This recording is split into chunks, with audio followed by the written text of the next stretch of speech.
About a year ago, I got sent a bunch of tools from this company called GoingMake.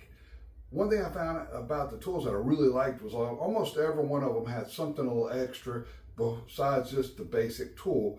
And the email I got from the company was, check these out and make a video if you would for us and give us some feedback as what we could do better. Well, now they've done sent out me some more tools and they've upgraded them all. And they wanted me to check out and see if their improvements were better, if I liked them better than the previous ones. So let's look at all these tools and see what we think. So they already had the smaller, I call them kind of saddle squares. As you can see, these have been well used.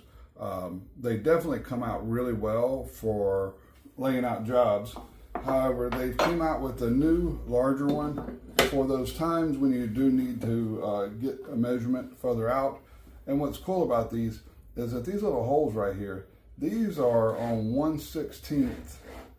So like that right there would be an 1/8 because I skipped, and then we got the one in between. So these are 1/16 holes here. So you can really get a precision layout. Marking your lines. You come over here, mark on the top and then bottom, and you know that your lines are going to be lined up perfectly, whether you're doing dowels or, just any type of layout. Now it comes with this pin, and we can take this pin and let's see, they've got their most common, your 22 and a half, your 30, 45, 60, 67 and a half. So you've got your more common angles here, and you can lay these out and mark them. If you want, you can actually flip the pin over to the other side, and then you can mark back this way. So it's very versatile. Another time when I really like using this is when I'm using a handsaw, one of these Japanese saws, and I want to cut a board. And I want to make sure that I'm following it straight through. That way I can go ahead and mark up the side. And usually I'll flip over to the other side and mark down. And that way whenever I'm using my handsaw, I make sure that I'm not wandering off. So this is one of these tools that, it's not like, oh, I need this tool for this job. But when you're in the middle of doing a job, you're like, oh, I wish I had something that could do this. And, oh, this would work perfect for it. For me to try to cross cut a piece of plywood here in my shop is just too narrow. So I use the track saw a lot of times, and this little GoingMake jig right here, we just put it on our track. It just clamps right on there. There's a little pin underneath the bottom, so it can slide right up on here. You can pull it on and off. And then once you put it up on here, you tighten this little piece back up. And now that's going to pull this shoulder tight against your track. And so that's going to make that at a 90. As you can see, I've got this big, nice Bosch miter station. The problem is that Bosch only cuts about 13.5 inches, and this board here is 14 inches. Well, I've got this big, nice table saw. However, my fence only goes to 30 inches, and this board is 33 inches. So in a case like that, the track saw comes in really handy. And I can, even though it's a short board, I can move this, and that way it'll balance there on my board, and I can make this cut. Something that not only makes this a little bit more difficult, even though this is 14 inches wide, and we've got 33 inches across, this is a 45, and this is a 45, but they don't come to the center, so we've got to lay that out. All right, so now I've got this here set up on a 45, where I can make this long diagonal cut with no problem.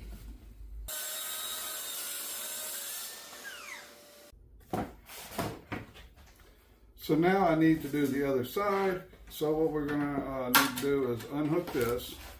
We'll loosen our pin right here, and then we'll also loosen the bar up underneath the bottom. So we pull this pin here out. Just go ahead and slide it off, make it a little easier. And then what we're going to do is, now if you notice this here, there's locking detents. And now this goes to 60 degrees either direction. And then I'm going to lock this in on 45 on the opposite side. So then what we're going to do is we'll flip this over our other way, slide our little bar into our track, And then we're going to lift this up, come over. And again, this here is what's causing our angle, is that this right here, whenever you turn this, it pulls this shoulder. So this bottom one is just kind of to help slide it in place. But this right here is what really locks that in and gets that correct angle. All right, so I've used the GoingMake jig, and I set my track over here and cut this board down to 14 inches. So this is the cut edge here. Then I set on 45 and came off of the factory edge here at a 45, but then I went to this side and changed the jig to the 45 on the other side and set that coming off here. So I made 3 different angles, resetting the jig up 3 different times to get this angle right here. So let's see how close that we are going to come. And that's coming up 90.0. So to make 3 different adjustments on my jig and still come out exactly 90 on this corner, that's just absolutely ridiculously accurate. We have this thin rip jig from GoingMake, and the way it works is it comes with the standard 3/4 inch track, but it also has the one if you have the smaller track, and it has the bolts and all that come with it for that.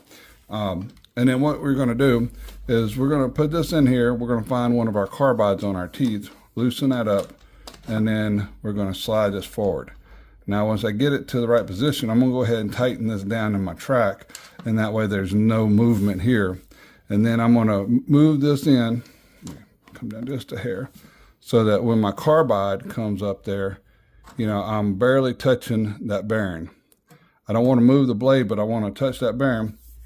And what I've done here is it comes with the little Allen wrench, is I've moved this so that I'm pointing at 3 1/4 inch. I just found the simplest or the mark to remember.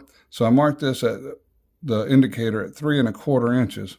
Now I know that whatever I move off of that's what my strip's going to be.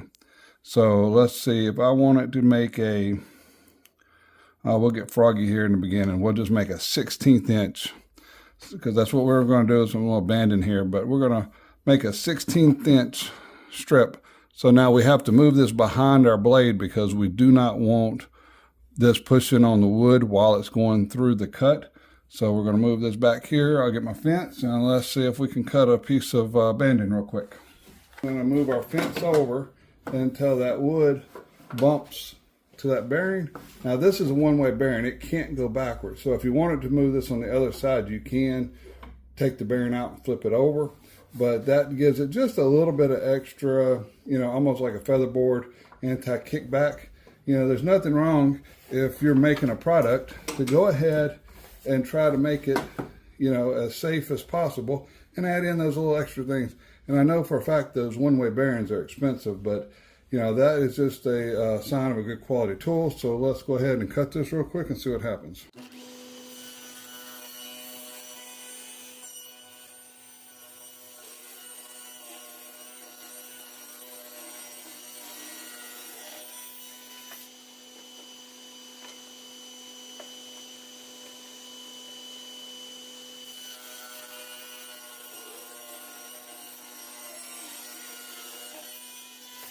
I didn't even change that out. I've got like a 24 tooth ripping blade there because this is white oak. But now this looks, this is as good as anything you would buy. And instead of paying, outrageous amounts, they want a good bit of money for this edge banding.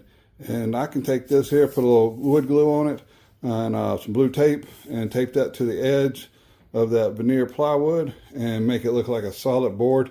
And it's going to match exactly with the cabinet faces because I'm using the same boards that I made the cabinet faces out of. And to me, that is just absolutely gorgeous.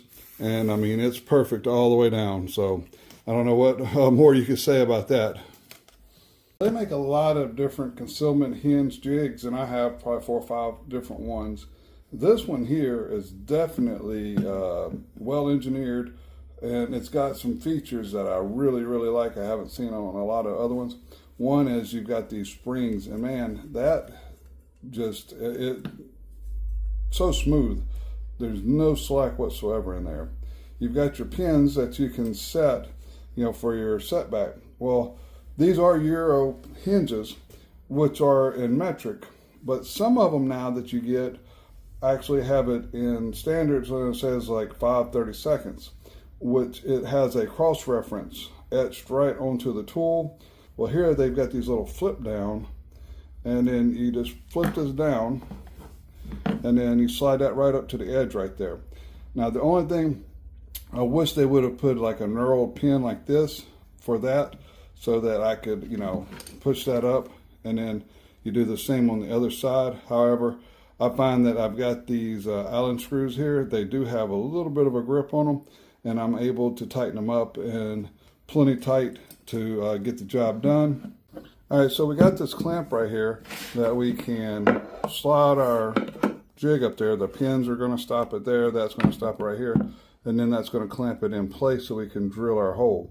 However, if you have something thick, a thick door that you're wanting to drill, now this little clamp has about 1 inch of adjustment, but they actually come with a little spacer that you can add in right here, and that will put that clamp further down for if you are making some real thick doors you want to put these hinges on. Let's go ahead and drill this out real quick while we're here. But I don't want to do that because it's going to make a huge mess. However, it comes with an adapter right here that then fits into a standard dust extractor hose. So now we can go ahead and hook in our dust collection and make sure that we're not going to make a big mess.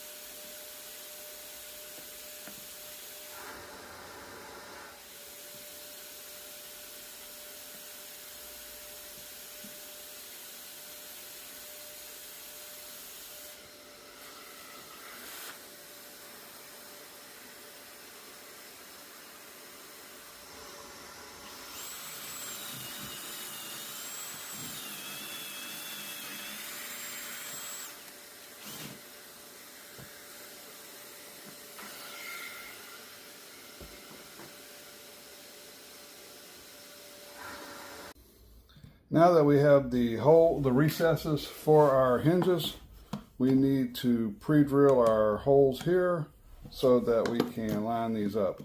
If you want, the first time on the first one, you could mark it if you don't see it or whatever. It's pretty self-explanatory. And then once you get to going, you're going to set your pins exactly the same. And what I really like about this one is it actually goes into the hole. And so I am affixed right where I need to be. And then I'm going to come over here and I'm just going to pre-drill.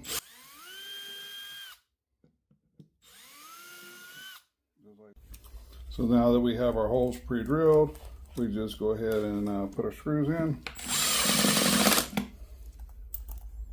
And because the little jig has these pins, so that lines up on the edge to make sure you're not turned, and then you're dropping right in the hole, so you know that the things are going to be perfectly aligned with the hole.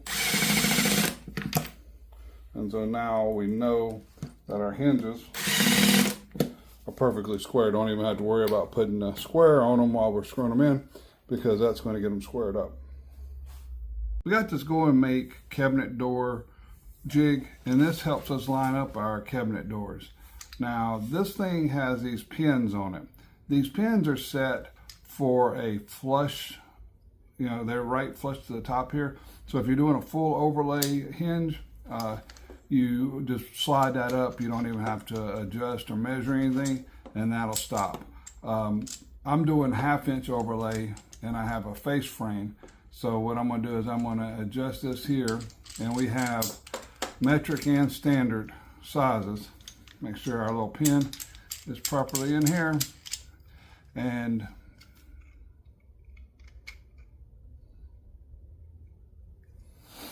then we're going to pull these here off because we're not doing the full overlay. You know, those are just a quick time saver, so you don't have to worry about measurements. Just slide them up till they stop, and you know you're perfect. But since we're doing a 1/2 inch, we're going to set that there. They've got a nice gripper pad here on the top and on the bottom, and then you just screw this up and let your door set right there. And let's see how this works. All right, so all we would need to do is take our little jig, slide it up underneath our cabinet, bolted on. I got my 1/2 inch overlay here, and then we can set our door right up here, and grab us a screw, and okay, we got our top screw there. Go ahead and pull this out of the way. Make sure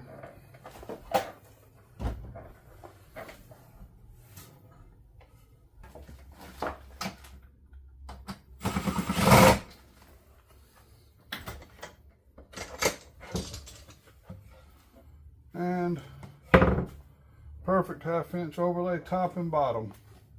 Just that simple. Well, there you have it.